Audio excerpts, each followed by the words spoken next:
ओम नमः शिवाय। हर हर महादेव। आज सावन मास के कृष्ण पक्ष की तृतीया तिथि और रविवार है। कल संकष्टी चतुर्थी का व्रत रखा जाएगा, जो गणेश जी भगवान को समर्पित है। समस्त मनोकामनाओं को पूर्ण करने वाला, धन धान्य बढ़ाने वाला, संतान और सुहाग की रक्षा करने वाला यह व्रत हर सुहागिन महिला को अवश्य करना चाहिए। इसके साथ साथ कल सावन का पहला सोमवार है, तो सारे शिव भक्तों को बड़ी ही बेसब्री से इंतजार है सावन के सोमवार की। इस दिन व्रत, पूजा पाठ, रुद्राभिषेक आदि कार्य किए जाते हैं। सोमवार का व्रत सारी मनोकामनाओं को पूर्ण करने वाला है। तो अब अपने सुनते हैं आज की कथा। हमेशा की तरह सबसे पहले अपने सुनेंगे गणेश जी भगवान की कहानी। तो आप सभी श्रोताओं से मेरा कहना है कि अगर आपने मीरा भक्ति स्टोरी चैनल को सब्सक्राइब नहीं किया है तो ज़रूर करें। इस चैनल पर प्रस्तुत कथा आपको अच्छी लगती है तो लाइक करें और ज़्यादा से ज़्यादा शिव भक्तों में शेयर करें। भगवान शिव का आशीर्वाद आप पर हमेशा बना रहे। प्रेम से बोलो गणेश जी महाराज की जय हो। एक समय की बात है कि गणेश जी भगवान एक बहुत ही सुंदर गांव से गुजर रहे थे। इस गांव के खेत हरे भरे थे। सुबह का समय था।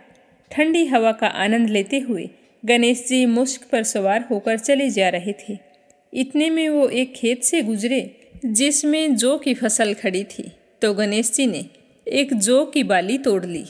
फिर उसे तोड़ कर देखा तो उसके अंदर 13 दाने अनाज के थे। तो यह देखकर गणेश जी को बड़ा ही अफसोस हुआ। वो सोचने लगे कि मैंने बिना पूछे किसी के खेत से 13 दाने अनाज के तोड़ लिए हैं, तो यह तो चोरी हो गई। चोरी करना पाप है, पर मैंने जानबूझकर चोरी नहीं की है। तो गणेश जी उस खेत के मालिक का पता लगाने लगे। तो किसी ने गणेश जी को बताया कि यह खेत हमारे गांव के सेठ जी का है। तो गणेश जी पता लगाकर सेठ जी के दुकान पर पहुंच गए और कहा कि सेठ जी मुझे काम पर रख लो, मुझे नौकरी की ज़रूरत है। तो सेठ जी को काम वाले की ज़रूरत थी, तो सेठ जी ने उसे काम पर रख लिया। तो गणेश जी कहने लगे कि मैं आपके यहाँ 12 साल नौकरी करूँगा। तो सेठ जी ने कहा कि कोई बात नहीं, जब तक तुम्हारी इच्छा हो तुम नौकरी कर सकते हो। तुम यह बताओ तुम्हारा नाम क्या है। तो गणेश जी भगवान कहने लगे कि मेरा नाम तो गणेश है। फिर गणेश जी तो सेठ जी के यहाँ नौकरी पर लग गए। घर का सारा काम करते और समय मिलते ही खेत में काम करने के लिए चले जाते। तो सेठ जी यह देखकर बहुत ही खुश होते कि यह लड़का कितना सच्चा और ईमानदार है। काश मेरे इस तरह का एक बेटा होता। क्योंकि सेठ जी के संतान नहीं थी, इसीलिए सेठ और सेठानी बड़े ही दुखी रहा करते थे। पर सेठ जी तो गणेश जी को अपने पुत्र के समान ही प्यार करते थे। एक दिन की बात है कि सेठानी लघु शंका के लिए गई और आकर राख से हाथ धोने लगी। तो यह देखकर गणेश जी ने सेठानी का हाथ पकड़ लिया और मिट्टी से हाथ धुलवा दिया। तो यह देखकर सेठानी को बहुत ही गुस्सा आया। जाकर सेठ जी से शिकायत की और कहा कि कैसा नौकर रखा है, उसने आज मेरा हाथ पकड़ लिया और आप पता नहीं उसकी किस बात की इतनी तारीफ करते रहते हो कि वो ईमानदार है, सच्चा है। तो सेठानी की बात सुनकर सेठ जी ने गणेश जी को बुलाया और पूछा कि बेटा गणेश, सेठानी सच बोल रही है क्या? तूने इनका हाथ पकड़ लिया, ऐसा क्यों किया? तो गणेश जी ने हाथ जोड़कर कहा कि सेठ जी, मैंने तो हाथ पकड़कर बस इतना ही कहा था कि राख से हाथ मत धोवो, क्योंकि राख से हाथ धोने पर लक्ष्मी नाराज होकर चली जाती है और मिट्टी से हाथ धोएं तो लक्ष्मी लौट आती है। तो सेठ जी सोचने लगे कि गणेश ठीक कह रहा है, इसमें कोई गलत बात नहीं है। जो कुछ भी किया हमारी भलाई के लिए किया है। ऐसा करते करते कई दिन बीत गए। थोड़े दिनों बाद कुंभ का मेला आया। तो सेठानी सेठ जी से कहने लगी कि सेठ जी, मुझे तो कुंभ के मेले में स्नान करने जाना है। तो सेठ जी कहने लगे कि मुझे तो समय नहीं है, दुकान संभालनी होती है, फिर खेत जाना होता है। यह सोचते हुए उन्होंने गणेश को आवाज़ दी और कहा कि बेटा गणेश, तुम ऐसा करो, सेठानी जी को कुंभ के मेले में स्नान करवा के लाओ। तो सेठ जी की आज्ञा पाकर गणेश सेठानी को लेकर कुंभ के मेले में चला गया। तो सेठानी तो वहां जाकर पानी को हाथ लगाकर देख रही थी कि पानी ठंडा है और आगे जाऊंगी तो पानी गहरा है, कहीं मैं डूब ना जाऊं। यह सोचकर वो किनारे पर बैठकर स्नान कर रही थी। तो गणेश जी ने उनका हाथ पकड़ा और आगे ले जाकर डुबकी लगवाकर घर ले आए। घर आते ही सेठानी ने सेठ जी से कहा कि आपने कैसा नौकर रखा है, इसने तो मेरी लोगों के बीच में ही इज्जत नहीं रखी। इतनी सारी भीड़ थी वहाँ पर, उन सभी के बीच में मुझे घसीट कर पानी में आगे ले गया। तो यह सुनकर सेठ जी सोचने लगे कि गणेश ऐसा क्यों कर रहा है। उन्होंने आवाज़ लगाई कि बेटा गणेश इधर आओ, क्या सेठानी सच कह रही है? तो गणेश ने कहा कि हाँ सेठानी जी सच कह रहे हैं, इन्हीं से पूछो कि मैंने ऐसा क्यों किया। ये तो किनारे पर बैठकर गंदे पानी से स्नान कर रही थी।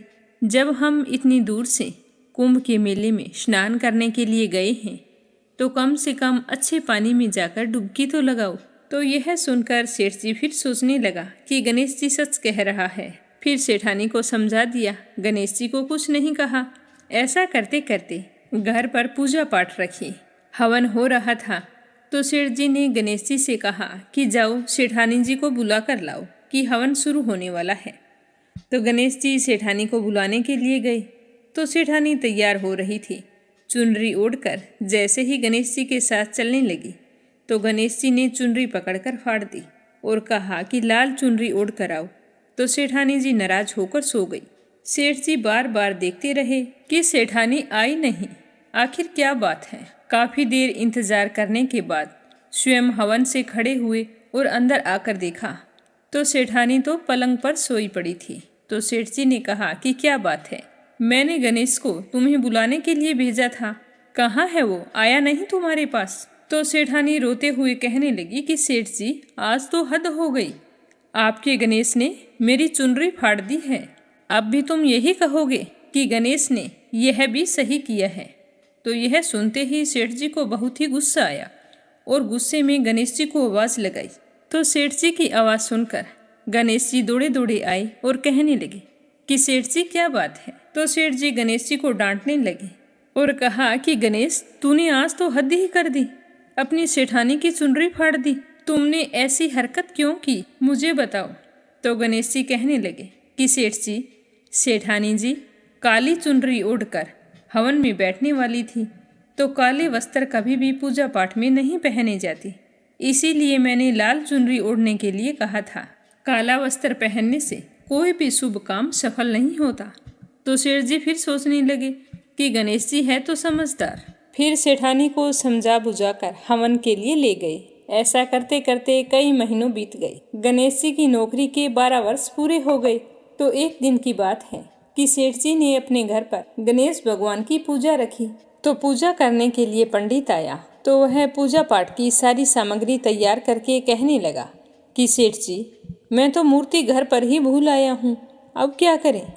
तो गणेश जी वहीं पर खड़े थे। वो कहने लगे कि मेरे को ही मूर्ति बनाकर विराजमान कर लो, आपके सारे काम सफल हो जाएंगे। तो गणेश जी के इतना कहते ही सेठ जी को बहुत ही गुस्सा आया और वो बोले कि अब तक तो तुम सेठानी से मजाक करते थे, अब तुम मुझसे ही मजाक करने लग गए। तो गणेश जी बोले कि नहीं सेठ जी, मैं मजाक नहीं कर रहा हूँ, मैं तो सच बोल रहा हूँ। इतना कहकर गणेश जी ने अपना असली रूप धारण कर लिया। तो गणेश जी का यह रूप देखकर सेठ सेठानी और पंडित हैरान हो गए। तो गणेश जी ने हंसकर कहा कि जल्दी से पूजा समाप्त करो। तो पूजा पाठ शुरू की गई। पूरे विधि विधान से गणेश जी की पूजा की। जैसे ही पूजा समाप्त हुई तो गणेश जी तो अंतर ध्यान हो गए। सेठ और सेठानी को बड़ा ही अफसोस होने लगा। उन्होंने कहा कि हमारे पास आज तक गणेश जी रहते रहे और हम उनसे काम करवाते रहे, हमें तो पता ही नहीं था कि ये गणेश जी भगवान है। अब ये पाप कैसे उतरेगा, हमने उनसे कितना काम करवाया है। तो सेठानी कहने लगी कि आपने तो काम ही करवाया था, मैंने तो गणेश जी भगवान को ना जाने कितनी डांट लगाई है। तो गणेश जी भगवान मुझसे तो ज़रूर नाराज हो गए होंगे, अब हमें क्या करना चाहिए। तो इस तरह अफसोस करते करते सेठ और सेठानी सो गए। तो गणेश जी ने सेठ जी के सपने में आकर कहा कि आप इस तरह दुखी होकर क्यों सोए हो, मैंने तुम्हारे यहाँ कोई काम नहीं किया, क्योंकि 12 साल पहले मैंने आपके खेत से जौ की बाली तोड़ी थी, उसी का कर्ज चुकाने के लिए तुम्हारे घर पर काम कर रहा था। तुम्हें अफसोस करने की कोई ज़रूरत नहीं है, मैं तो अपने चोरी का दोष उतारने के लिए आपके यहाँ आया था। आपके साथ रहकर मुझे बहुत ही अच्छा लगा। आज से तुम्हारे घर में कोई भी चीज़ की कमी नहीं रहेगी। यह बोलकर गणेश जी भगवान अंतर्ध्यान हो गए। सुबह होते ही सेठ जी ने देखा कि उनके घर करोड़ों की माया हो गई, अनाज के भंडार भर गए। तो यह देखकर सेठ जी बहुत ही खुश हुए। कुछ दिनों बाद सेठानी गर्भवती हो गई और 10वें महीने बहुत ही सुंदर पुत्र को जन्म दिया। इस तरह गणेश जी की कृपा से सेठ जी धनवान और पुत्रवान हो गए। हे गणेश जी महाराज, जैसे आपने सेठ जी को दिया वैसा सबको देना। कहानी कहने वाले को, सुनने वाले को और हुंकारा भरने वाले को, सारे परिवार को देना। बोलो गणेश जी महाराज की जय हो। अब सुनते हैं ग्रहों के राजा, हमारे प्रत्यक्ष देवता सूर्य देव की कहानी। बोलो सूर्य नारायण की जय हो। पुराने समय की बात है। एक बुढ़िया रहती थी। वह नियमित रूप से रविवार का व्रत किया करती थी। रविवार के दिन सूर्योदय से पहले उठती, स्नान आदि से निवृत्त होकर अपने घर के आंगन को गाय के गोबर से लीपकर स्वच्छ किया करती थी। उसके बाद सूर्य भगवान की पूजा करते हुए रविवार का व्रत रखती। व्रत कथा सुनकर सूर्य भगवान को अर्घ्य देती। फिर पूरा दिन सूर्य देवता का स्मरण करते हुए दिन व्यतीत करती और शाम को एक ही समय भोजन करती थी। भोजन में वो कभी नमक नहीं खाती थी। इस तरह पूरे श्रद्धा भाव से सूर्य देवता की पूजा और व्रत किया करती थी। भगवान सूर्य देव भी उसके भक्ति भाव से बहुत ही प्रसन्न थे। बुढ़िया को किसी भी तरह की कोई चिंता नहीं थी। उसके घर में धन धान्य सब कुछ था। तो उस बुढ़िया को सुखी देखकर उसकी पड़ोसन उससे बहुत ही जलती थी। बुढ़िया के गाय नहीं थी, तो वह बुढ़िया उस पड़ोसन के घर से ही गाय का गोबर लाकर अपने आंगन को लीपा करती थी। तो पड़ोसन सोचने लगी कि अगर बुढ़िया को गाय का गोबर ना मिले तो यह आंगन कैसे लीपेगी, और आंगन नहीं लीप पाएगी तो रविवार का व्रत और पूजा पाठ कैसे करेगी। मैं ऐसा करती हूँ, शनिवार के दिन शाम को ही गाय को घर के अंदर बांध लूँगी, फिर देखती हूँ कि बुढ़िया गाय का गोबर कहाँ से लाती है। तो पड़ोसन ने जैसा सोचा था वैसा ही किया। शनिवार के दिन शाम को गाय को घर के अंदर बांध लिया। अब दूसरे दिन रविवार को वह बुढ़िया जल्दी उठी, उठकर स्नान किया और फिर गाय का गोबर लेने के लिए घर से बाहर निकली। तो देखा कि पड़ोसन की गाय भी नहीं थी वहाँ पर। तो यह देखकर बुढ़िया बड़ी ही परेशान हुई। सोचने लगी कि अब मैं क्या करूँगी, आंगन कैसे लीपूंगी। अगर आंगन नहीं लीप सकी तो सूर्य भगवान को भोग कैसे लगाऊंगी। तो इसी तरह विचार करते हुए बुढ़िया ने सारा दिन गुजार दिया। ना आंगन लीप सकी, ना भगवान को भोग लगाया और ना स्वयं भोजन किया। सूर्यास्त हो गया। उदास हुई बुढ़िया भूखी प्यासी सो गई। और रात्रि में सूर्य देव ने उस बुढ़िया को सपने में दर्शन दिए और पूछा कि बूढ़ी माई, आज मुझे भोग नहीं लगाया, क्या कारण है। तो बुढ़िया बड़े ही दीन स्वरों में कहने लगी कि भगवान, आज मुझे गाय का गोबर नहीं मिला तो मैं आंगन नहीं लीप सकी, और आंगन नहीं लीप पाने के कारण मैं आपका व्रत और पूजा पाठ भी नहीं कर सकी। हे सूर्य देव, मुझे क्षमा कर दीजिए। तो सूर्य भगवान ने अपनी अनन्य भक्त बुढ़िया की परेशानी का कारण जानकर उसके सारे दुखों को दूर करते हुए कहा कि हे माता, तुम प्रत्येक रविवार को मेरी पूजा और व्रत करती हो। मैं तुमसे बहुत ही प्रसन्न हूँ। तुम्हें मुझसे माफ़ी मांगने की कोई ज़रूरत नहीं है। मैं तुम्हें ऐसे गाय का आशीर्वाद देता हूँ जिसके आने से तुम्हारा घर धन धान्य से भर जाएगा और तुम्हारी सारी मनोकामनाएं पूर्ण होंगी, क्योंकि मैं रविवार के व्रत करने व कथा सुनने वालों की सारी इच्छाएं पूर्ण करता हूँ। तो सपने में ऐसा कहकर सूर्य देवता अंतर्ध्यान हो गए। प्रातःकाल हुई, बुढ़िया की आंख खुली तो देखा घर के आंगन में बहुत ही सुंदर सी गाय और बछड़ा खड़ा था। तो यह देखकर वह बहुत ही हैरान हुई, साथ ही खुश भी हुई। जल्दी से खड़ी हुई और गाय को आंगन में लाकर बांध दिया। जल्दी से लाकर चारा खिलाया, फिर उसका दूध निकाला तो गाय ने बाल्टी भरकर दूध दिया। तभी उसके पड़ोसन ने देखा कि बुढ़िया के आंगन में बहुत ही सुंदर सी गाय और बछड़ा बंधा है। तो वह तो और भी अधिक जलने लगी। कि पता नहीं यह बुढ़िया गाय कहाँ से लेकर आई है।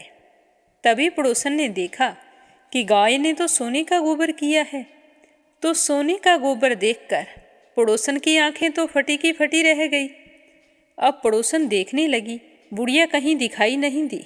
तो वह जल्दी से अपने घर गई और अपनी गाय का गोबर उठाया और पड़ोसन के घर जाकर उस गोबर को रख आई और सोने का गोबर अपने घर ले आई।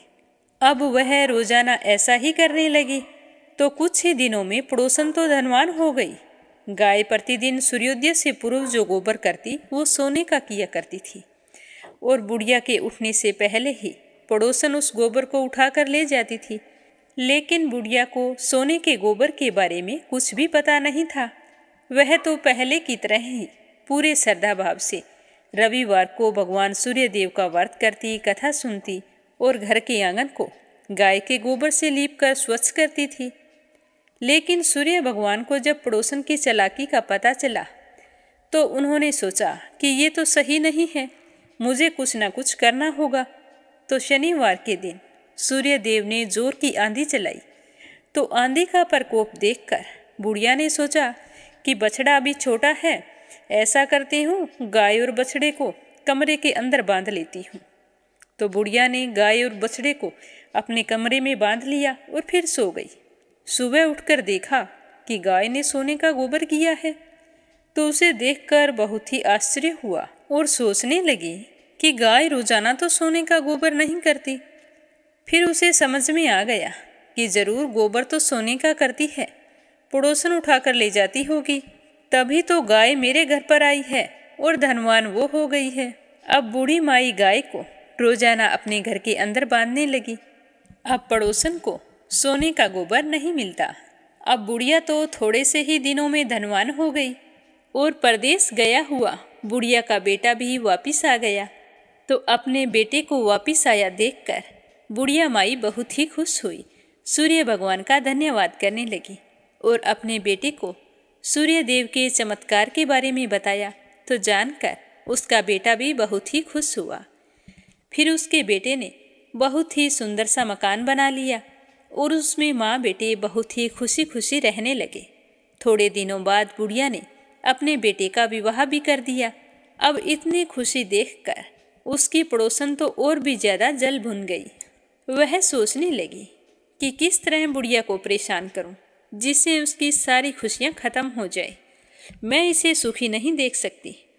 तो उसने सोचते सोचते अपने पति को समझा बुझाकर उस नगर के राजा के पास भेज दिया। तो उसका पति राजा के पास गया और कहने लगा कि महाराज, हमारे पड़ोस में एक बुढ़िया रहती है, उसके पास एक चमत्कारी गाय है।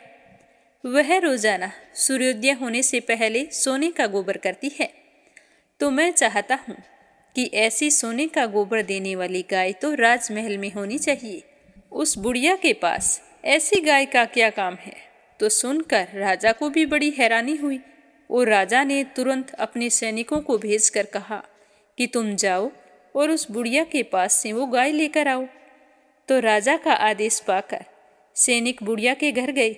जैसे ही सैनिक उस बुढ़िया के घर पहुँचे तो उस समय बूढ़ी माई सूर्य भगवान को भोग लगाकर स्वयं भोजन करने बैठी थी।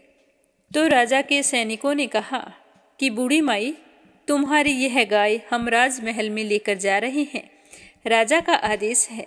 तो बूढ़ी माई ने कहा कि यह गाय मुझे सूर्य भगवान ने दी है, मैं इसके गोबर से घर के आंगन को लीपकर स्वच्छ करती हूँ। आप मेरी गाय को मत लेकर जाओ। अगर आप गाय को ले गए तो मैं सूर्य भगवान की पूजा कैसे किया करूँगी? तो सैनिकों ने बुढ़िया की एक नहीं सुनी। बेचारी बुढ़िया बहुत रोई चिल्लाई, लेकिन राजा के सैनिक नहीं माने। गाय व बछड़े को लेकर चले गए।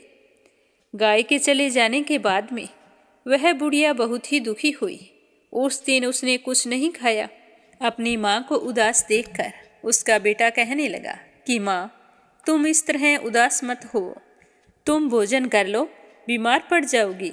राजा के आदेश के आगे हम कुछ नहीं कर सकते। आप इतना ही सोच लो कि भगवान ने हमें इतने ही दिनों के लिए गाय दी थी, मैं आपके लिए एक और अच्छी सी गाय खरीद के ले आऊँगा। पर बुढ़िया माई कहने लगी कि वो गाय तो मेरे भगवान ने मुझे दी थी, इस तरह कहकर वो रोने लगी। रोते रोते भूखी प्यासी ही सो गई और सारी रात सूर्य भगवान से गाय व बछड़े को लौटाने के लिए प्रार्थना करती रही। उधर राजा गाय को देखकर बहुत ही खुश हुआ और एक सुंदर से कमरे के अंदर गाय को बंधवा दिया और सोचने लगा कि अब तो मैं माला माल हो जाऊंगा। यह सोचते हुए राजा सो गया, परंतु खुशी के मारे नींद नहीं आ रही थी। सुबह हुई तो उठते ही राजा जल्दी से अपने कक्ष से बाहर निकले, यह सोचते हुए कि जाकर देखता हूँ कि गाय के सोने का गोबर कैसा है। तो जैसे ही अपने कमरे का दरवाज़ा खोला तो बहुत ही बुरी तरह से दुर्गंध आ रही थी। राजा की समझ में नहीं आ रहा था कि यह सब कुछ क्या हो रहा है। तो राजा ने बाहर निकलकर गाय के कमरे की ओर देखा तो बाहर तक लीद पसरी हुई पड़ी थी और सारा राजमहल दुर्गंध से भर गया था। तो यह देखकर राजा को बहुत ही गुस्सा आया और उन्होंने अपने सैनिकों को आदेश दिया कि तुम जल्दी से जाओ और उस बुढ़िया को यहाँ लेकर आओ। तो सैनिक राजा का आदेश पाकर बुढ़िया के घर की ओर चल पड़े। जाकर देखा बुढ़िया तो घर के बाहर बैठी रो रही थी। तो उसे देखकर कहने लगे कि आपको राजा ने बुलाया है, हमारे साथ चलो। तो वह बुढ़िया उन सैनिकों के साथ चल पड़ी।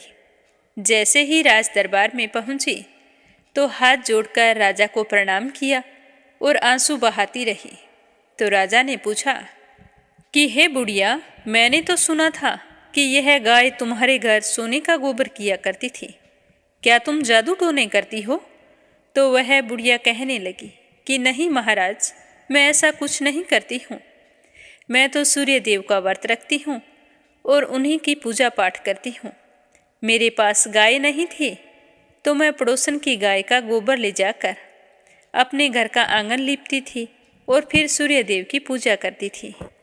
लेकिन पड़ोसन ने अपनी गाय का गोबर मुझे नहीं ले जाने दिया, तो मैं एक रविवार के दिन सूर्य भगवान की पूजा नहीं कर सकी। तो सूर्य भगवान ने प्रसन्न होकर यह गाय मुझे उपहार में दी है। हाँ महाराज, मेरे यहाँ यह सूर्य उदय होने से पहले का गोबर सोने का करती है। तो राजा कहने लगे कि मेरा तो सारा राजमहल लीद से भरा पड़ा है और बुरी तरह से दुर्गंध आ रही है। तो बुढ़िया ने कहा कि महाराज, इस विषय में मुझे कुछ नहीं पता, मैंने आपसे जो कुछ कहा है वह सब कुछ सच है। तो राजा को समझ में आ गया कि यह सब सूर्य देव का प्रकोप है। फिर राजा ने सैनिकों को भेजकर बुढ़िया के पड़ोसन और उसके पति को बुलाया। फिर उन दोनों को उनकी दुष्टता के लिए दंड दिया और बुढ़िया माई से अपनी गलती के लिए क्षमा मांगी। फिर गाय और बछड़े के साथ बूढ़ी माई को खूब सारा धन देकर विदा किया। फिर राजा ने पूरे राज्य में घोषणा करवाई कि सारे स्त्री पुरुष रविवार के व्रत किया करें। रविवार का व्रत करने से सभी लोगों के घर धन धान्य से भर गए, चारों ओर खुशहाली छा गई, सभी लोगों के शारीरिक कष्ट दूर हो गए। राज्य में सारे स्त्री पुरुष सुखपूर्वक जीवन यापन करने लगे। बोलो सूर्य भगवान की जय हो। अब अपने सुनते हैं भगवान शिवजी के महान भक्त हरिकेश यक्ष की कथा। बोलो शिवजी भगवान की जय हो। प्राचीन काल में रत्नभद्र नाम से प्रसिद्ध एक धर्मात्मा यक्ष गंधमादन पर्वत पर रहता था। उसके एक पुत्र उत्पन्न हुआ, उसका नाम था पूर्णभद्र। पुत्रवान होकर रत्नभद्र ने अपने जीवन के नाना सुखों का भोग किया और अंत में शिव ध्यान परायण होकर शांत शिवलोक को प्राप्त किया। तो रत्नभद्र के शिवलोक चले जाने के बाद में पूर्णभद्र बहुत ही दुखी रहने लगा, क्योंकि उसके कोई संतान नहीं थी। तो वह एक दिन अपनी पत्नी कनक कुंडला से कहने लगा कि हे प्रिया, पिताजी शिवलोक को चले गए हैं, मेरा मन बड़ा ही उदास रहता है, कहीं भी मेरा मन नहीं लगता। मुझे तो यह राज्य और महल सब कुछ शून्य मालूम होता है। इस उदासी का अब एक ही समाधान है कि हमारे कोई संतान की प्राप्ति हो जाए तो मुझे सब कुछ अच्छा लगने लगे। तो अपने पति की बात सुनकर कनक कुंडला कहने लगी कि हे प्राणनाथ, आप ज्ञानवान होकर इस तरह पुत्र के लिए क्यों खेद करते हैं? यदि आपकी यही इच्छा है तो पुत्र मिलने का उपाय कीजिए। इस जगत में उद्यमी लोगों को क्या दुर्लभ है। जो प्राणी प्रारब्ध के भरोसे रहते हैं वे तो कायर होते हैं, क्योंकि अपना किया हुआ कर्म ही प्रारब्ध है, इसके अलावा और कुछ नहीं है। इस कारण प्रतिकूल प्रारब्ध को शांत करने के लिए समस्त कारणों के भी कारण रूप भगवान शिव जी की शरण में आपको जाना चाहिए। यदि आप सर्वश्रेष्ठ पुत्र चाहते हैं तो भगवान शिव जी की शरण ग्रहण कीजिए। इस तरह पिता के लिए दुखी और पुत्र के लिए उदास रहना विद्वान लोगों को शोभा नहीं देता। जो इस संसार में आया है उसका तो जाना तय है। अब आप पिता के दुख को छोड़कर सर्वश्रेष्ठ पुत्र प्राप्ति के लिए कोई उपाय कीजिए। तो अपनी पत्नी की बात सुनकर यक्षराज ने गीत वाद्य से भगवान शिव जी को प्रसन्न किया। तो भगवान शिव जी बहुत ही प्रसन्न हुए और उसे साक्षात दर्शन देकर कहने लगे कि हे पूर्णभद्र, तुम्हारी अभिलाषा जरूर पूर्ण होगी, ये मेरा आशीर्वाद है। यह कहकर शिव जी अंतर्ध्यान हो गए। तो शिव जी के आशीर्वाद से यक्षराज की पत्नी कनक कुंडला ने एक सुंदर पुत्र को जन्म दिया। पुत्र प्राप्त हो जाने पर पति पत्नी दोनों बहुत ही खुश हुए। उन्होंने अपने पुत्र का नाम हरिकेश रखा और पुत्र की प्रसन्नता में उन्होंने अनेक प्रकार के दान पुण्य किए। जब हरिकेश 8 वर्ष का हुआ तभी से वह खेल में बालू का शिवलिंग बनाकर दुर्वा से उसका पूजन करता था और अपने साथियों को शिव नाम से ही पुकारता था। वह रात दिन हे चंद्रशेखर, हे भूतेश, हे मृत्युंजय, हे नीलकंठ आदि पवित्र नामों का उच्चारण करता रहता था। अपने मित्रों को प्रेम करता हुआ बार बार इन्हीं नामों से उन्हें पुकारता था। उसके कान भी इन्हीं नामों को सुनना पसंद करते थे। वह शिव मंदिर को छोड़कर अन्य कोई भी जगह पर नहीं जाता था। उसके नेत्र शिव जी के अतिरिक्त और कुछ भी देखने की इच्छा नहीं रखते थे। वह स्वप्न में भी भगवान शिव जी को ही देखा करता था। हरिकेश की यह दशा देखकर उसके पिता ने सोचा कि इसे कोई गृह कार्य में लगाना चाहिए। अगर इसका ध्यान घर के कामों में लग गया तो यह और किसी की बात भी सुनने लगेगा। अब तो यह शिव जी के अलावा किसी का नाम नहीं सुनता। तो हरिकेश के पिता ने उसे घर के कामों में लगाने के लिए तमाम कोशिशें कर ली, लेकिन उस पर कुछ भी असर नहीं हुआ। तो एक दिन उसके पिताजी ने कहा कि बेटा, तुम कोई भी कार्य नहीं करते हो, ऐसे कैसे काम चलेगा। देखो, मैंने तुम्हारे दादाजी का काम संभाला है और तुम्हें मेरा कार्यभार संभालना चाहिए। तो अपने पिता की बात सुनकर हरिकेश ने कुछ भी नहीं कहा और रात में घर छोड़कर निकल गया। कुछ दूर जाकर उसे भ्रम हो गया कि मैं कहाँ जाऊँ। तो वह मन ही मन कहने लगा कि हे शंकर, हे शिवनाथ, हे शिव शंभु, मैं कहाँ जाऊँ, कहाँ रहने से मेरा कल्याण होगा।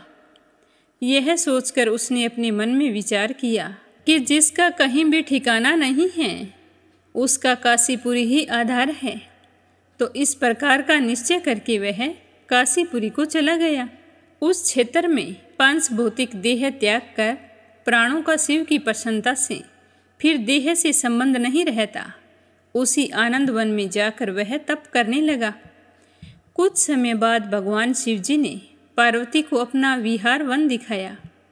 वह अनेक सुगंध युक्त पल्लवों से सुशोभित था। शिव जी कहने लगे कि हे देवी, जैसे तुम मुझको प्रिय हो वैसे ही यह आनंद वन भी मुझे बड़ा ही परम प्रिय है। मेरे अनुग्रह से इस आनंद वन में मरे हुए लोगों को जन्म मरण का बंधन नहीं होता, अर्थात वह फिर कभी भी संसार में जन्म नहीं लेता है। पुण्य आत्मा के कर्म बीज विश्वनाथ की प्रज्वलित अग्नि में जल जाते हैं, जिसके कारण वे फिर से गर्भ में नहीं आते हैं। काशीवासी लोगों के देहांत समय में मैं तारक ब्रह्मा ज्ञान का उपदेश देता हूँ, जिसके कारण वे उसी क्षण मुक्त हो जाते हैं। कलयुग में विश्वनाथ देव का दर्शन पूजन, काशीपुरी, भागीरथी गंगा आदि का सेवन तथा सुपात्र को दान विशेष फलदायक होता है। हे देवी, काशीवासी सदा मुझ में ही बसते हैं, इससे मैं उनको अंत में संसार सागर से पार कर देता हूँ, यह मेरी प्रतिज्ञा है। तो शिव और गौरी इस तरह वार्तालाप करते हुए उसी स्थान पर पहुँच गए जहाँ हरिकेश समाधि लगाई बैठा था। उसको देखकर पार्वती जी कहने लगी कि हे भगवान, यह आपका तपस्वी भक्त है, देखो कितनी कठिन तपस्या कर रहा है। आप अपने इस भक्त को वरदान देकर इसका मनोरथ पूर्ण कीजिए।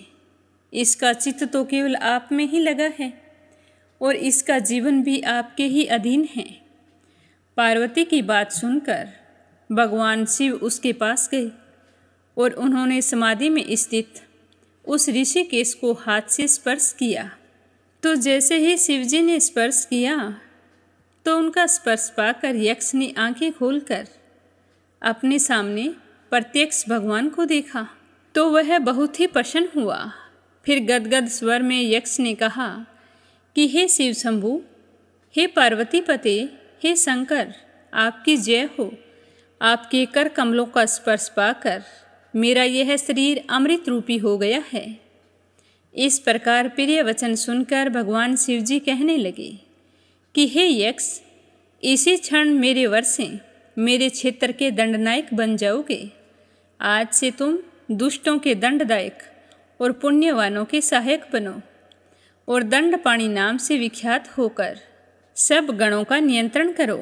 मनुष्य में सत्य अर्थ नाम वाले सब्रह्म और उद्ब्रह्म, ये दोनों गण सदा तुम्हारे साथ रहेंगे। तुम काशीवासी जनों के अन्नदाता, प्राणदाता, ज्ञानदाता बनोगे और मेरे मुख से निकले तारक मंत्र के उपदेश से मोक्षदाता होकर नियमित रूप से काशी में ही निवास करोगे। तो इस तरह भगवान शिवजी की कृपा से ऋषिकेश काशी में दंडपाणि के रूप में स्थित हो गया और भक्तों के कल्याण में लग गया। बोलो भोले शंकर की जय हो। अब अपने सुनते हैं स्कंद पुराण का आगे का अध्याय। बोलो स्कंद पुराण की जय हो, शिव परिवार की जय हो। नारद जी कहते हैं कि हे कुंती पुत्र, भूमि से लाख योजन ऊपर सूर्यमंडल है। भगवान सूर्य के रथ का विस्तार 9 सहस्त्र योजन है। उसका ईसाद दंड 18,000 योजन बड़ा है। उसकी धुरी 1.5 करोड़ 7.5 लाख योजन की है। उसी में सूर्य के रथ का पहिया लगा है। उस पहिए में 3 नाभि, 5 अरे और 6 नेमी बताए गए हैं। सूर्य के रथ का जो दूसरा धुरा है उसका माप 45,500 योजन है। धुरे का जो प्रमाण है वही दोनों युगार्धों का भी है। उस रथ का जो छोटा धुरा और युगार्ध है वह ध्रुव के आधार पर स्थित है और दूसरे बाएं धुरे में जो पहिया लगा हुआ है वह मानसोतर पर्वत पर स्थित है। वेद के जो 7 छंद हैं वे ही सूर्य रथ के 7 अश्व हैं। उसके नाम मैं तुम्हें बताता हूँ, ध्यान से सुनना। गायत्री, बृहति, उष्णिक, जगति, त्रिष्टुप, अनुष्टुप और पंक्ति, ये छंद ही सूर्य के घोड़े बताए जाते हैं। सदा विद्यमान रहने वाले सूर्य का ना तो कभी अस्त होता है और ना ही कभी उदय होता है। सूर्य का दिखाई देना ही उदय है और दृष्टि से ओझल हो जाना अस्त है। इंद्र, यम, वरुण और कुबेर, इनमें से किसी एकाकी पुरी में प्रकाशित होते हुए सूर्यदेव शेष 3 पुरियों और 3 कोनों को प्रकाशित करते हैं और जब किसी कोने की दिशा में स्थित होते हैं तब वे शेष 3 कोनों और 2 पुरियों को प्रकाशित करते हैं। उत्तरायण के प्रारंभ में सूर्य मकर राशि में जाते हैं। उसके पश्चात वे कुंभ और मीन राशियों में से एक राशि से दूसरी राशि पर होते हुए जाते रहते हैं। इन 3 राशियों को भोग लेने पर सूर्यदेव दिन और रात दोनों को बराबर करते हुए विषुवत रेखा पर पहुँचते हैं और उसके बाद से ही प्रतिदिन रात्रि घटने लगती है और दिन बड़े होने लगते हैं। फिर मेष तथा वृष राशि का अतिक्रमण करके मिथुन के अंत में उत्तरायण के अंतिम सीमा पार उपस्थित होते हैं। और कर्क राशि पर पहुंचकर दक्षिणायन का आरंभ करते हैं। जैसे कुम्हार के चाक के सिरे पर बैठा हुआ जीव बड़ी शीघ्रता से घूमता है, उसी प्रकार सूर्य भी दक्षिणायन को पार करने में शीघ्रता से चलते रहते हैं। वे वायु वेग से चलते हुए अत्यंत वेगवान होने के कारण बहुत दूर तक की भूमि थोड़े से समय में ही पार कर लेते हैं। कुलाल चक्र के मध्य में स्थित जीव जिस प्रकार मंद गति से चलता है, उसी प्रकार उत्तरायण में सूर्य मंद गति से चलते हैं। अतः वे थोड़ी सी भूमि को भी चिरकाल में पार करते हैं, यानी कि बहुत समय लगाते हैं। संध्या काल आने पर मंदेह नामक राक्षस भगवान सूर्य को खा जाने की इच्छा करते हैं। उन राक्षसों को प्रजापति का यह श्राप है कि उनका शरीर तो अक्षय रहेगा, परंतु मृत्यु प्रतिदिन होगी। अतः संध्या काल में उन राक्षसों के साथ सूर्य का बड़ा भयानक युद्ध होता है और उस समय द्विज लोग गायत्री मंत्र से पवित्र किए जल का अर्घ्य देते हैं। उससे वे पापी राक्षस जल जाते हैं। इसीलिए कहते हैं कि हमेशा संध्या उपासना करनी चाहिए। जो संध्या उपासना नहीं करते हैं वे कृत घन होने के कारण रौरव नरक में पड़ते हैं। प्रत्येक मास में भिन्न भिन्न सूर्य, ऋषि, गंधर्व, राक्षस, अप्सरा, यक्ष तथा सर्प, इन सातों से संयुक्त भगवान सूर्य का रथ गमन करता है। धाता, अर्यमा, मित्र, वरुण, विवस्वान, इंद्र, पूषा, स्विता, भग, त्वष्टा तथा विष्णु, ये 12 आदित्य चेतर आदि मासों में सूर्य मंडल में अधिकारी माने गए हैं। सूर्य के स्थान से लाख योजन दूर चंद्रमा का मंडल स्थित है। चंद्रमा का रथ भी 3 पहियों वाला बताया जाता है। उसमें बाईं और दाहिनी ओर कुंद के समान श्वेत रंग के 10 घोड़े जुते रहते हैं। चंद्रमा से पूरे 1 लाख योजन ऊपर संपूर्ण नक्षत्र मंडल प्रकाशित होता है। 80 समुद्र, 14 अरब और 20 करोड़ बताई गई है। नक्षत्र मंडल से 2 लाख योजन ऊपर बुध का स्थान है। चंद्र नंदन बुध का रथ वायु तथा अग्नि द्रव्य से बना हुआ है। उसमें वायु के समान वेग वाले 8 पीले रंग के घोड़े जुते रहते हैं। बुध से भी 2 लाख योजन ऊपर शुक्राचार्य का स्थान माना गया है। उनके रथ में भी 8 घोड़े जोते हुए माने जाते हैं। शुक्र से लाख योजन ऊपर मंगल हैं। इनका रथ सोने के समान कांति वाले 8 घोड़ों से युक्त है। मंगल से 2 लाख योजन ऊपर देव पुरोहित गुरु बृहस्पति का स्थान माना जाता है। उनका रथ सोने का बना हुआ है। उसमें सफ़ेद वर्ण के 8 घोड़े जोते जाते हैं। बृहस्पति से 2 लाख योजन ऊपर शनैश्चर का स्थान है। उनका रथ आकाश से उत्पन्न हुए 8 चितकबरे घोड़ों द्वारा जोता गया है। राहु के रथ में भरमर के समान रंग वाले 8 घोड़े हैं। वे एक ही बार जोत दिए गए हैं और सदा उनके दूसरे रथ को खींचते रहते हैं। उनकी स्थिति सूर्यलोक के नीचे मानी गई है। शनैश्चर से 1 लाख योजन ऊपर सप्त ऋषियों का मंडल है और उनसे भी लाख योजन ऊपर ध्रुव की स्थिति है। ध्रुव समस्त ज्योतिर्मंडल के केंद्र हैं। वे भी शिशुमार चक्र के पुच्छ के अग्रभाग में स्थित हैं, जिसे भगवान वासुदेव का सर्वोत्तम एवं अविनाशी भक्त कहते हैं। इस तरह बताते हुए देवऋषि नारद जी कहते हैं कि हे अर्जुन, यह सारा ज्योतिर्मंडल वायु रूपी डोर से ध्रुव में बंधा हुआ है। सूर्यमंडल का विस्तार 9000 योजन है। उसे दुगना चंद्रमा का मंडल बताया गया है। मंडला आकार राहु इन दोनों के बराबर होकर पृथ्वी की निर्मल छाया ग्रहण करके उनके नीचे चलता है। शुक्राचार्य का मंडल चंद्रमा के 16वें भाग के बराबर है। गुरु बृहस्पति मंडल का विस्तार शुक्राचार्य से 1/4 कम है। इसी प्रकार मंगल, शनैश्चर और बुध ये बृहस्पति की अपेक्षा 1/4 कम है। नक्षत्र मंडल का परिमाण 500, 400, 300, 200 और 100 से लेकर कम से कम 1 योजन आधा योजन तक का है। इससे छोटा कोई नक्षत्र नहीं है। पृथ्वी पर स्थित सभी लोक जहाँ पैदल जाया जा सकता है भूलोक कहलाता है। भूमि और सूर्य के मध्यवर्ती लोकों को भूवर लोक कहते हैं। ध्रुव और सूर्य लोक के बीच जो 14 लाख योजन है उसे लोक स्थिति का विचार करने वाले विद्वान पुरुषों ने स्वर्ग लोक कहा है। ध्रुव से ऊपर 1 करोड़ योजन तक महर लोक बताया जाता है और उससे ऊपर 2 करोड़ योजन तक की जगह को जन लोक कहा गया है, जहाँ सनकादिक निवास करते हैं। उससे ऊपर 4 करोड़ योजन तक तपोलोक माना गया है, जहाँ विराज नाम वाले देवता संताप रहित होकर निवास करते हैं। तपोलोक से ऊपर उसकी अपेक्षा 6 गुने विस्तार वाला सत्यलोक विराजमान है, जहाँ ऐसे लोग निवास करते हैं जिनकी पुनर्मृत्यु नहीं होती, अर्थात जो वहीं ज्ञान प्राप्त करके पितामह के साथ मुक्त हो जाते हैं। इस संसार में उनकी पुनरावृत्ति नहीं होती।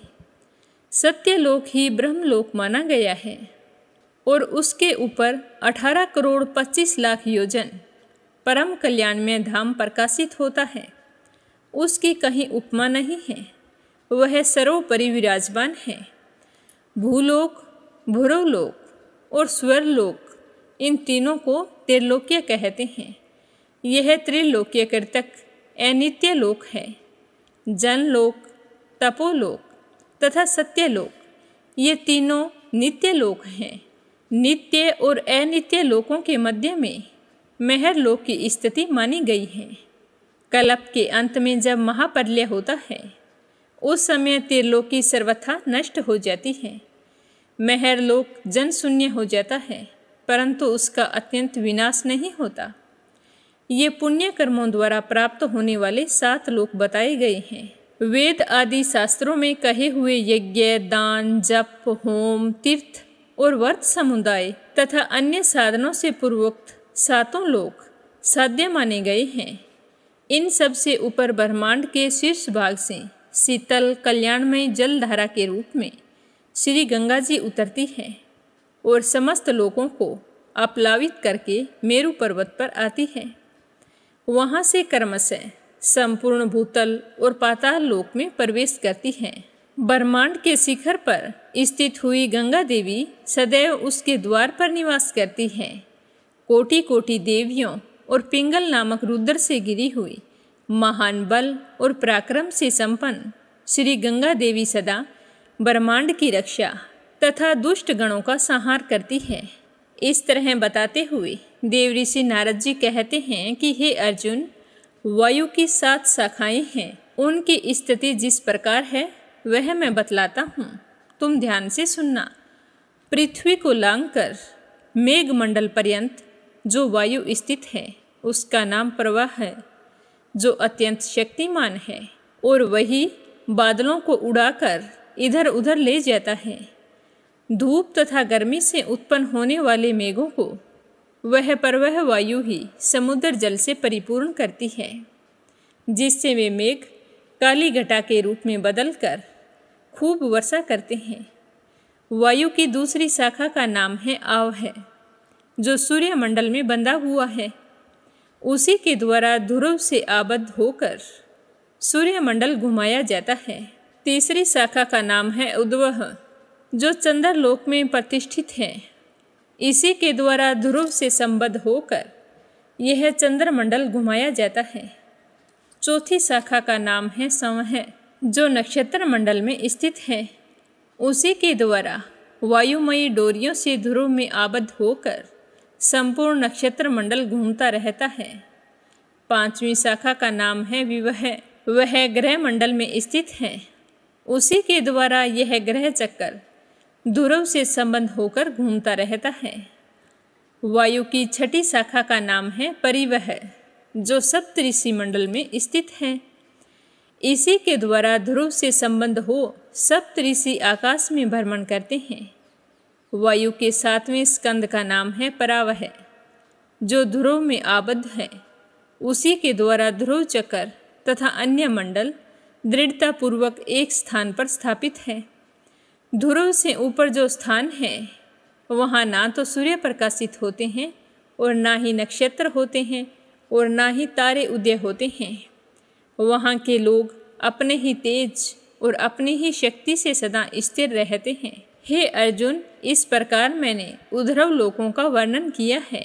तो आज की कथा को यहीं पर विराम देते हैं। कल की कथा में अपने सुनेंगे पाताल लोक का वर्णन। प्रेम भाव से सुनने के लिए आप सभी का बहुत बहुत धन्यवाद। भगवान भोलेनाथ का आशीर्वाद आप पर हमेशा बना रहे। बोलो स्कंद पुराण की जय हो, शिव परिवार की जय हो। अब अपने सुनते हैं लप्सी और तपसी की कहानी। बोलो लप्सी तपसी की जय हो। बहुत पुराने समय की बात है। एक गांव में एक ब्राह्मण परिवार रहा करता था। उसमें पति पत्नी के अलावा उनके 2 बच्चे थे। एक बेटा था, एक बेटी थी। ब्राह्मण दंपति बहुत ही सरल स्वभाव के थे। समय मिलने पर प्रभु का स्मरण किया करते थे। उनकी बेटी बहुत ही संस्कारी और सुशील थी, लेकिन उनका बेटा आवारा किस्म का था। वह कोई काम धाम नहीं करता और ना ही कभी अपने माँ बाप का कहना मानता था। समय के साथ दोनों बहन भाई बड़े हो गए। बहन की शादी कर दी गई, पर भाई का वही हाल था। उसके माँ बाप ने उसे समझाया कि बेटा, अब हम वृद्ध हो चले हैं, तुम कोई काम किया करो, लेकिन उस पर उनकी बातों का कोई असर नहीं होता था। तो एक दिन ब्राह्मणी अपने पति से कहने लगी कि स्वामी, आप बिल्कुल काम छोड़ दीजिए। जब घर में कुछ भी नहीं होगा तो यह अपनी जिम्मेदारी समझेगा और काम पर लग जाएगा। तो ब्राह्मण ने दूसरे दिन से काम पर जाना छोड़ दिया। तो यह देखकर उनके बेटे ने कोई काम नहीं किया और चोरी करने चला गया। आते जाते राहगीरों को लूट लेता और उसी से अपने घर का गुजारा किया करता था। तो उसकी लूटने और चोरी करने की आदत से सारे गांव वाले उसे लप्सी कहने लगे। तो लप्सी की इस हरकत से उसके माँ बाप बहुत ही दुखी रहते थे, पर वह किसी की सुनने के लिए तैयार नहीं था। इसी तरह समय बीतता गया। एक दिन की बात है कि लप्सी एक पीपल के पेड़ पर बैठा था। तभी शिव पार्वती जा रहे थे। पार्वती माता गहनों से लदी हुई थी। तो लप्सी उन्हें देखकर सोचने लगा कि सूरत के कितने गहने हैं, आज ये सारे के सारे लूट लूँगा तो मुझे कई महीनों तक चोरी नहीं करनी पड़ेगी। तो वह लूटने के इरादे से पीपल की ओट में होकर बैठ गया। जैसे ही शिव पार्वती वहाँ से जाने लगे तो लप्सी एकदम से शिव पार्वती के सामने आकर कहने लगा कि जल्दी से जितने सारे गहने पहन रखे हैं उतार दो। तो पार्वती माता कहने लगी कि तुम चोरी क्यों करती हो, तुम्हें पता है चोरी करना पाप है। तो लप्सी कहने लगा कि क्या करूं, घर पर मेरे माँ बाप हैं, मेरी एक भांजी है, उनके लिए दोनों समय भोजन की व्यवस्था कहाँ से करूं, मुझे कोई काम तो आता नहीं है। तो लप्सी की बात सुनकर पार्वती माता कहने लगी कि तुम जो चोरी करके पाप करते हो, इस पाप का भागी कौन बनेगा। तो लप्सी कहने लगा कि मेरे घर वाले सारे बनेंगे। तो पार्वती माता कहने लगी कि कोई नहीं बनेगा, पाप के भागी केवल तुम बनोगे। तो लप्सी कहने लगा कि मैं लूट खोस कर उन्हीं के लिए लेकर जाता हूँ, तो पाप के भागी तो उन्हें बनना ही पड़ेगा। तो लप्सी की बात सुनकर पार्वती माता ने हंसकर कहा कि हम यहीं पर बैठे हैं और तुम अपने घर जाओ, अपने घर वालों से पूछो कि कोई तुम्हारे पाप का भागी बनेगा क्या। तो यह सुनकर लप्सी भागा भागा अपने घर आया और अपनी माँ के पास गया और कहने लगा कि माँ, मैं चोरी करके लाता हूँ, राह चलते राहगीरों को लूटता हूँ, तुम्हारे लिए ही तो करता हूँ। तो तुम मुझे एक बात बताओ, चोरी करने से जो पाप लगता है तो आप मेरे पाप के भागी बनोगे। तो लप्सी की बात सुनकर उसकी माँ कहने लगी कि बेटा, मैंने तो तुमसे नहीं कहा कि तुम चोरी करके लाओ, तुम कमा कर लाओ, हमें तो 2 वक्त की रोटी चाहिए, मैं तो तुम्हारी पाप की भागी नहीं बनूंगी। तो माँ के मुंह से इस तरह की बात सुनकर लप्सी तो हैरान हो गया। फिर वह अपने पिताजी के पास गया और जाकर कहने लगा कि पिताजी, मैं जो कुछ भी लूट खोस के लाता हूँ वो आपके लिए ही तो लाता हूँ, देखो मैंने लूट कर कितना धन इकट्ठा कर लिया है, कितने ऐशो आराम है तुम्हारे। अगर मैं चोरी नहीं करता तो क्या ये सब हमें मिलता? पिताजी, मैं तुमसे एक बात पूछता हूँ कि चोरी करने से पाप लगता है, तो उस पाप में आप मेरे भागीदार बनोगे क्या? तो लप्सी की बात सुनकर उसके पिताजी कहने लगे कि बेटा, मैंने नहीं कहा कि तुम चोरी करके लाओ, तुम कमा कर लाओ, मैं तुम्हारे पाप का भागी नहीं बनूंगा। तो माँ बाप के मुंह से इस तरह की बात सुनकर वह बहुत ही उदास हुआ और सोचने लगा कि मैं कितने महीनों से चोरी कर रहा हूँ, ना जाने मुझ पर कितना पाप चढ़ गया है, और ये तो बोल रहे हैं कि पाप के भागी हम नहीं बनेंगे, तो अब क्या होगा? तो वह बड़े ही दुखी मन से शिव पार्वती से मिलने के लिए चल पड़ा। जैसे ही घर से बाहर निकलने लगा तो उसकी छोटी सी भांजी दरवाजे पर खेल रही थी। उसे पता नहीं था कि पाप पुण्य क्या होता है, तो वो कहने लगी कि मामा, पाप की भागी मैं बनूंगी। तो उसके इस तरह कहते ही लप्सी ने उसे गोद में उठाया और चल पड़ा। शिवजी भगवान और पार्वती माता के पास जाकर कहने लगा कि घर वालों ने पाप का भागी बनने से मना कर दिया है और एक यही है जो पाप की भागी बनने को तैयार है। फिर लप्सी बड़े ही दीन स्वर में कहने लगा कि हे भगवान, मैं समझ गया हूँ कि चोरी करना पाप है। आज तक जो मैंने काम किया वो बहुत ही गलत था, लेकिन अब मैं इसका प्रायश्चित करना चाहता हूँ। अब तुम ही बताओ, मुझे मेरे पापों से मुक्ति कैसे मिलेगी? तो उसकी बात सुनकर शिव पार्वती बहुत ही खुश हुए और लप्सी को कच्चे सूत का एक छोटा सा गोला देते हुए कहा कि लप्सी, ये सूत लो और इस पीपल के चारों ओर परिक्रमा लगाओ। जब यह सूत समाप्त हो जाएगा तब तुम्हारे सारे पाप नष्ट हो जाएंगे। तो यह सुनकर लप्सी बहुत ही खुश हुआ। सोचने लगा कि छोटा सा गोला है, अभी लपेट कर घर चला जाऊंगा, उसके बाद में कभी कोई पाप नहीं करूंगा। फिर उसने अपनी बांजी को कंधे पर बैठाया और पीपल की परिक्रमा लगानी शुरू कर दी। अब भगवान का वह सूत खत्म कहाँ होने वाला था। लप्सी चक्कर लगाता गया पर वह सूत खत्म नहीं हुआ। चक्कर लगाते लगाते 1 महीने, 6 महीने, साल, पूरे 12 साल बीत गए, पर वह सूत खत्म नहीं हुआ। 12 साल बाद एक बार फिर शिव पार्वती जी वहाँ से गुजर रहे थे, तो पार्वती माता ने कहा कि स्वामी, चलो लप्सी को चलकर देखते हैं। तो शिवजी कहने लगे, वो चोरी करने वाला, लूटने वाला कब का चला गया होगा? तो पार्वती माता कहने लगी कि नहीं स्वामी, चलकर देखने में क्या जाता है, चलो एक बार देखते हैं। तो शिव पार्वती जी जैसे ही पीपल वृक्ष के पास आए तो देखा कि लप्सी तो अब भी चक्कर लगा रहा है। वहाँ चारों ओर गहरी खाई हो गई है और लप्सी की बड़ी बड़ी दाढ़ी, मूंछें, नाखून बढ़ गए हैं। तो यह देखकर पार्वती माता ने कहा कि देखो स्वामी, आप तो कह रहे थे कि वो कब का ही चला गया, देखो इसके मन में सच्ची भक्ति है। तो पार्वती की बात सुनकर शिवजी ने कहा कि चलो अभी देख लेता हूँ। तो यह कहकर शिवजी ने एक सोने का कड़ा लप्सी के आगे फेंक दिया। तो लप्सी ने झट से उसके ऊपर पैर कर लिया। फिर अचानक से उसका ध्यान शिव पार्वती जी की ओर गया, तो वो हाथ जोड़कर कहने लगा कि भगवान, अब तो मेरे पाप समाप्त हो गए होंगे, आप मुझे यहाँ से जाने की आज्ञा दीजिए। आपका यह सूत अभी तक खत्म नहीं हुआ है। तो शिवजी भगवान ने कहा कि तुम्हारे पाप कर्म भी अभी तक पूरे नहीं हुए हैं। तो शिवजी की बात सुनकर लप्सी कहने लगा कि भगवान, मुझे पूरे 12 वर्ष हो गए हैं आपकी भक्ति करते करते, और अब भी आप मुझ पर शक कर रहे हैं। तो शिवजी ने कहा कि अपना पैर उठाओ। तो जैसे ही लप्सी ने अपना पैर उठाया तो उसके पैर के नीचे सोने का कड़ा था। तो यह देखकर लप्सी शर्मिंदा हो गया और कहने लगा कि प्रभु, गलती हो गई, मुझे माफ़ करो, आगे से मैं ऐसी गलती कभी नहीं करूँगा। तो शिवजी कहने लगे कि नहीं लप्सी, तुम्हारा पाप ऐसे पूरा नहीं हो सकता। अब तुम्हें 12 वर्ष तक और इसी तरह परिक्रमा करनी होगी, उसी के बाद तुम्हारे पाप समाप्त होंगे। यह कहकर शिव पार्वती वहाँ से चले गए और वह फिर से पीपल के पेड़ की परिक्रमा करता रहा।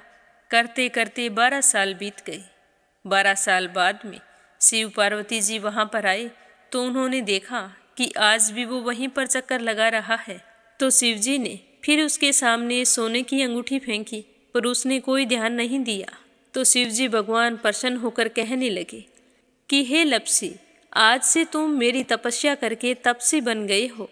मैं तुम्हें वरदान देता हूँ कि तुम अपने जीवन में सारे सुखों को प्राप्त करेगा। और तूने 24 बरस तक मेरी भक्ति की है, इसका फल भी तुझे अवश्य मिलेगा।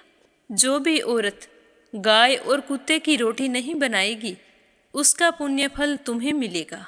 आंगन लीप कर दहलीज नहीं लीपेगी, तो उसका पुण्य फल भी तुझे ही मिलेगा। अगर हमारे घर की बहन बेटी को हम सूट, तीवल या साड़ी भेंट स्वरूप देते हैं, तो साथ में मोली का धागा और कुछ रुपए नहीं देंगे, तो उसका पुण्य फल भी तुम्हें ही मिलेगा। अगर कोई दिए से दिया जलाएगा, तो उसका पुण्य फल भी तुम्हें ही मिलेगा। अगर व्रत और पूजा पाठ में सारी कहानी सुन ले और तुम्हारी कहानी ना सुने, तो उसका पुण्य फल भी तुम्हें ही मिलेगा। कहा जाता है कि तभी से सुबह पहली रोटी गाय की और सुबह की अंतिम रोटी छोटी बनाई जाती है, और शाम को अंतिम रोटी बड़ी बनाई जाती है जो कुत्ते की होती है। और दिए से दिया भी नहीं जलाया जाता। और घर की बहन बेटियों को सूट और तीवल के साथ भेंट स्वरूप कुछ रुपए भी जरूर दिए जाते हैं। और उसी दिन से हर व्रत कथा के बाद में लपसी तपसी की कहानी जरूर सुनी जाती है। और कथा समाप्त होने पर कहा जाता है कि लपसी का फल लपसी को मिले, तपसी का फल तपसी को मिले। हमारी पूजा पाठ का, हमारे व्रत का और हमारी कहानी का पुण्य फल हमें मिले। बोलो लपसी तपसी की जय हो। तो ये थी लपसी और तपसी की कहानी। लपसी तपसी दो भाई नहीं थे। लपसी और तपसी एक ही आदमी का नाम था। लूट कर लाता था, इसीलिए उसे लपसी के नाम से पुकारते थे। और फिर भगवान की तपस्या करने के कारण उसे तपसी के नाम से जाना जाने लगा। बोलो लपसी तपसी की जय हो। अब अपने सुनते हैं कथा सुनने वाले प्यारे श्रोताओं के नाम। आज का पहला कमेंट संजय, सोनिया, हिताक्षी, दीपेश, मयंक हरियाणा से। दूसरा है परमेश्वरी रघुवीर सिंह दिल्ली से। तीसरा है अपराजिता मीना श्रीवास्तव नेपाल से। आशा शर्मा, विष्णु, ज्योति, अंशु भीलवाड़ा से। रवि सैनी, सीमा सैनी मलियाना से। आरती खैरावर अगरखर से। सरला रानी करनपुर से। मोनिका नागर तिगांव से। मंजुला कपूर पंजाब से। बिप्लब हांजोंग, राधा रोहिला दिल्ली से। शीला सिन्हा, मीरा श्रीवास्तव, ममता श्रीवास्तव, माला छम्मा जौनपुर से। सीमा जोशी, रवि कुमार जोशी दिल्ली से। रुक्मणी शर्मा अंबाला से। बीनू मेहरा दिल्ली से। निर्मला सिसोदिया दिल्ली से। विमला नेपाल से। श्रीमती शर्मा अलीगढ़ से। यूएन तिवारी, इंदिरा तिवारी लखनऊ से। सुनीता रानी मेरठ से। संजू सैनी, सुनीता सैनी सेखाड़ा से। धनीराम धर्मशाला हिमाचल प्रदेश से। संजीव कंसल, कविता कंसल, कृष्णा कंसल, आरुष कंसल, रानी कंसल मुजफ्फरनगर से। रेखा धर्मेंद्र शर्मा जयपुर से। बीना देविका कनिका वाशने अलीगढ़ से। गीता गोस्वामी, सुनीता गोस्वामी मेरठ से। नंदा पांडुरंग पुजारी ब्रह्मपुरी महाराष्ट्र से। मीरा अग्रवाल बंगाल से। गंतव्य पांडे, पवित्रा पांडे नेपाल से। मंजू मेहता बारां से। तारा मिश्रा, राम नरेश मिश्रा, शुभम मिश्रा, रितेश मिश्रा गोपालगंज से। चंद्रकांता दिल्ली से। कमला देवी भीलवाड़ा से। गीता सैनी, दीपिका यादव रायपुर से। हेमा दवे मुंबई से। कोमल निर्मल मुंबई मीरा रोड से। मंजू चौधरी भीलवाड़ा से। आपने पूछा है कि हनुमान जी बाबा की पूजा क्या स्त्री कर सकती है? जी हाँ, बिल्कुल कर सकती है।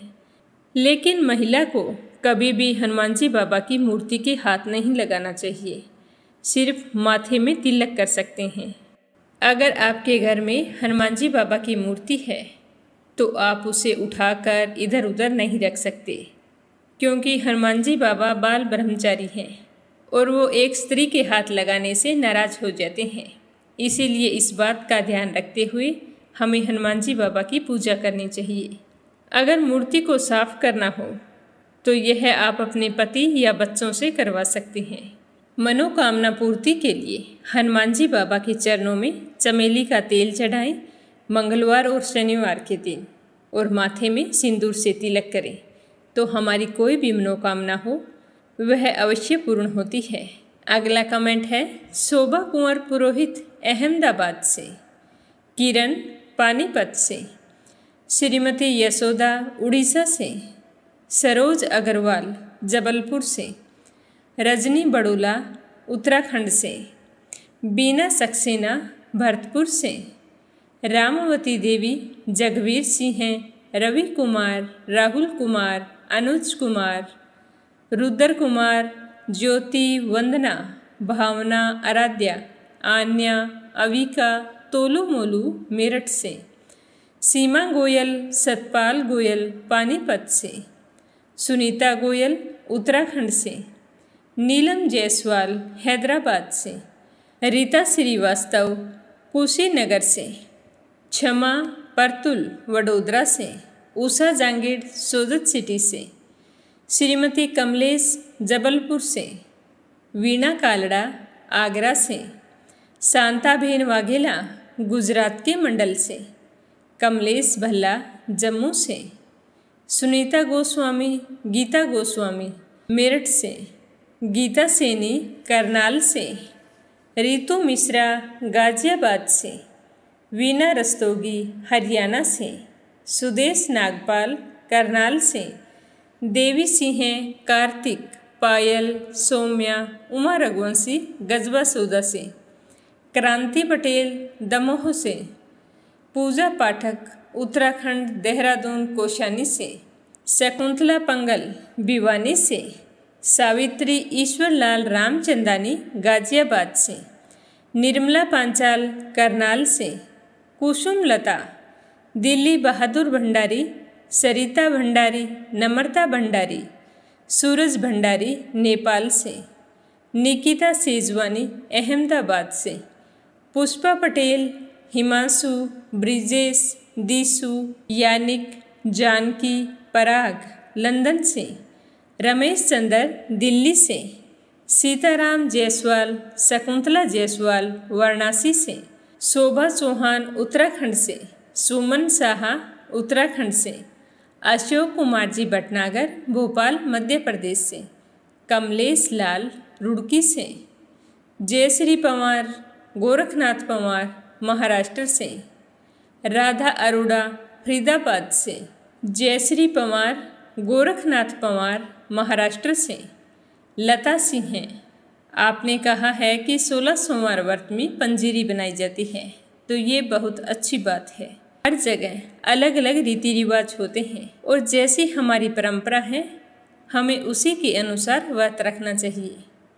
स्मिता सीताराम गायकवाड़ महाराष्ट्र से, सुमन प्रसाद दिल्ली से, प्रमोद यादव साहो हिमाचल प्रदेश से, आप सभी श्रोताओं का बहुत बहुत धन्यवाद। अपना प्रेम और विश्वास हमेशा यूं ही इस चैनल के साथ बनाए रखें। कथा को लाइक करके प्यारा सा कमेंट करें और ज़्यादा से ज़्यादा कथा को अपने रिश्तेदारों मित्रगणों में शेयर करें। भगवान भोले शंकर का आशीर्वाद आप पर हमेशा बना रहे। आप सभी की मंगल कामना के साथ ओम नमः शिवाय। हर हर महादेव।